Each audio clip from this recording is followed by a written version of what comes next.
Breaking news చూస్తున్నాం. నైరుతి బంగాళాఖాతంలో ఏర్పడిన అల్పపీడనం తీవ్ర వాయుగుండంగా మారింది. ఇది ఉత్తర వాయువ్యంగా ప్రయాణించి ఇవాళ తుఫానుగా మారనుంది. తర్వాత కూడా అదే దిశలో ప్రయాణిస్తూ శ్రీలంక తీరానికి ఆనుకుని ప్రయాణించి ఈ నెల 29న నాటికి ఉత్తర తమిళనాడు వైపు రానుంది. దీని ప్రభావంతో మంగళవారం దక్షిణ కోస్తా రాయలసీమలో పలుచోట్ల వర్షాలు కురిశాయి. ఇక ఇవాళ రేపు దక్షిణ కోస్తా రాయలసీమ జిల్లాల్లో భారీ వర్షాలు కురుస్తాయి.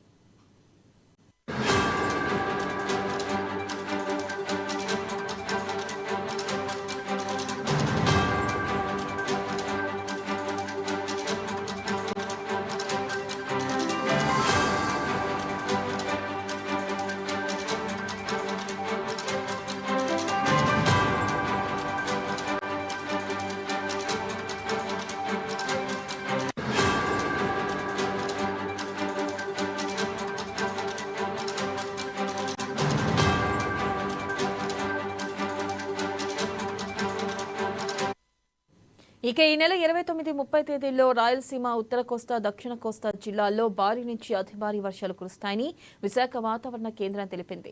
తీవ్ర వాయుగుండం నేపథ్యంలో అన్ని ప్రధాన ఓడరేవుల్లో మొదటి ప్రమాద హెచ్చరికను జారీ చేశారు. కోస్తా తీరం వెంబడి బలమైన గాలులు వీస్తున్న దృష్ట్యా డిసెంబర్ 1వ తేదీ వరకు మత్స్యకారులు చేపల వేటకు వెళ్లరాదని వాతావరణ అధికారులు హెచ్చరించారు.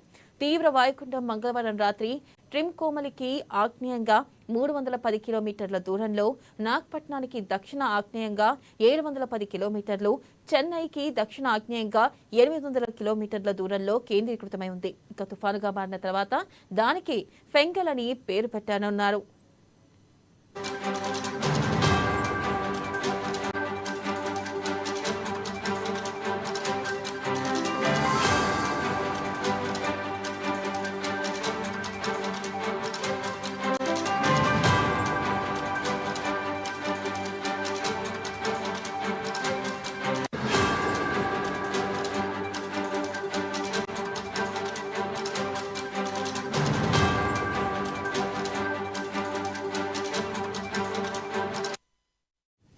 బ్రేకింగ్ న్యూస్ చూస్తున్నాం. నైరుతి బంగాళాఖాతంలో ఏర్పడిన అల్పపీడనం తీవ్ర వాయుగుండంగా మారింది. ఇది ఉత్తర వాయువ్యంగా ప్రయాణించి ఇవాళ తుఫానుగా మారనుంది.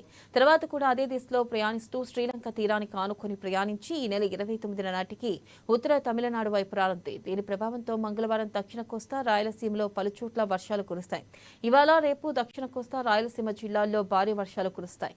ఇక ఈ నెల 29, 30 తేదీల్లో రాయలసీమ, ఉత్తర కోస్తా, దక్షిణ కోస్తా జిల్లాల్లో భారీ నుంచి అతి భారీ వర్షాలు కురుస్తాయని విశాఖ వాతావరణ కేంద్రం తెలిపింది. తీవ్ర వాయుగుండం నేపథ్యంలో అన్ని ప్రధాన ఓడరేవుల్లో మొదటి ప్రమాద హెచ్చరికను జారీ చేశారు. కోస్తా తీరం వెంబడి బలమైన గాలులు వీస్తున్న దృష్ట్యా డిసెంబర్ 1వ తేదీ వరకు మత్స్యకారులు చేపల వేటకు వెళ్లరాదని వాతావరణ అధికారులను హెచ్చరించారు. ఇక తీవ్ర వాయుగుండంగా మంగళవారం రాత్రి ట్రిమ్కోమలికి ఆగ్నేయంగా 310 కిలోమీటర్ల దూరంలో, నాగ్పట్నానికి దక్షిణ ఆగ్నేయంగా 710 కిలోమీటర్లు, ఇక చెన్నైకి దక్షిణ ఆగ్నేయంగా 800 కిలోమీటర్ల దూరంలో కేంద్రీకృతమై ఉంది. తుఫానుగా మారిన తర్వాత దీనికి ఫెంగల్ అని పేరు పెట్టనున్నారు.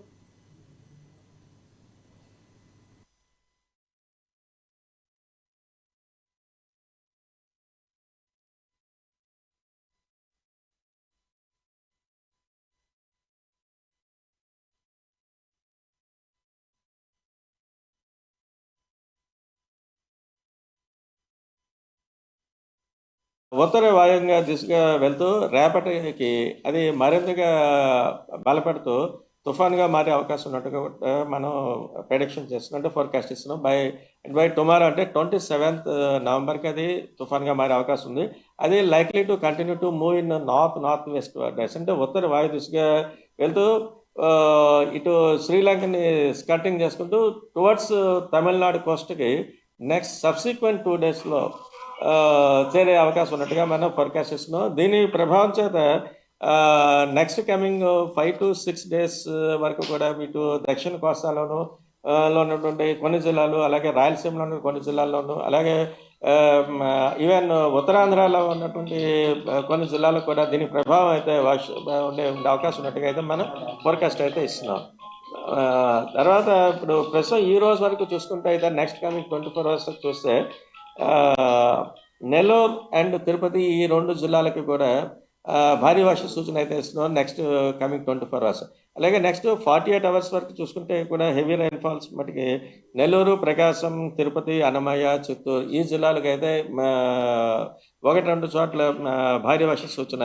అలాగే నెక్స్ట్ ఒక 3 డేస్ తర్వాత నుంచి కూడా ఇటు ఉత్తరాంధ్ర అండ్ దక్షిణ కోస్తా ఇటు రాయలసీమలు కూడా ఒక మాసర్ వర్షాలు పలు ప్రాంతాల్లో రికార్డ్ అయ్యే అవకాశం ఉన్నట్టుగా కూడా మనం ఫోర్కాస్ట్ అయితే ఇస్తున్నాం.